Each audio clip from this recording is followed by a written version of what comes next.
কাল বাজার থেকে মিষ্টি কুমড়া নিয়ে এসেছিলাম। মিষ্টি কুমড়া দেখে বাড়ির সবার মুখটা যেন বাংলার পাঁচ হয়ে গেল।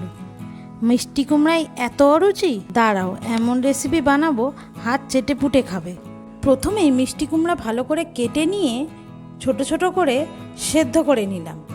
কুমড়ো ভালো করে সেদ্ধ হয়ে গেলে হাত দিয়ে ভালো করে চটকে নিলাম।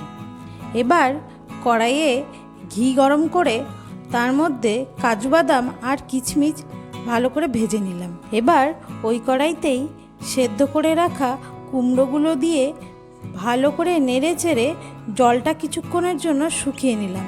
জল শুকিয়ে আসলে পরিমাণ মতো চিনি ওপর থেকে দিয়ে কিছুক্ষণ নেড়ে চেড়ে কেশর ভেজানো দুধ ওপর থেকে দিয়ে কাজু বাদাম কিশমিশ দিয়ে দিলাম।